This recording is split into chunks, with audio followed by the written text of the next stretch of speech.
میں پیغام کچھ دینا چاہتا ہوں۔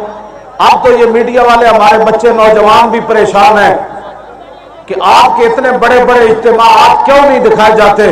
میڈیا والے کہتے ہیں ہم مجبور ہیں، تو ہم وہ لوگ جو ان کو مجبور کرتے ہیں ہم ان کو پیغام دینا چاہتے ہیں کہ کیا تم پاکستان کو کسی ایسی سمت لے جانا چاہتے ہو جہاں آگے بند گلی ہو اور اس وقت تم رو، اس وقت پھر نہ رونا۔ آج حضور کی عزت آبرو پر بات کرنے والوں کو دکھاؤ میڈیا پر، تمہیں شرم نہیں آتی؟ پھر کہتے ہو مولوی خادم بات بڑی سخت کرتا ہے، تم ہمارے پیچ بند کرتے ہو، ان میڈیا والوں کو پابند کرتے ہو کہ ان کے اجتماعات نہیں دکھانے۔ تم بتاؤ پھر کس کے اجتماعات دکھاؤ گے کہ جن کے اندر نبی علیہ السلام کی عزت آبرو کا نعرہ نہیں ہوگا؟ پاکستان کے خلاف جب نعرے لگیں گے تم وہ اجتماع دکھاؤ گے؟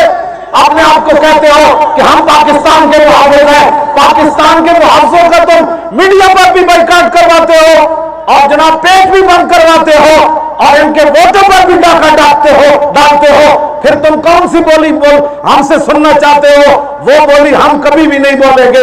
اگر تم یہ بولی ہم سے سننا چاہتے ہو تو وہ بولی کوئی پاکستان کا دشمن ہی بولے گا۔ ہم اول تا آخر پاکستان کا وہی نعرہ لگاتے ہیں جس نعرے کی بنیاد پر آج اللہ نے تمہیں بڑے بڑے عہدے دیے، آج تم بڑے بڑے عہدوں کے مالک بن کر بیٹھے ہو اور بڑی بڑی کوٹھیوں اور اربوں روپے کھاتے ہو۔ تمہیں شرم نہیں آتی؟ پاکستان تو بنا ہی اس بنیاد پر تھا کہ پاکستان کا مطلب کیا؟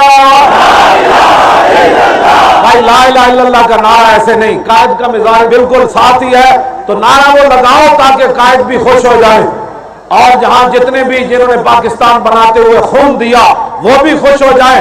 پاکستان جس بنیاد پر بنا وہ بنیاد یہ ہے، پاکستان کا مطلب کیا؟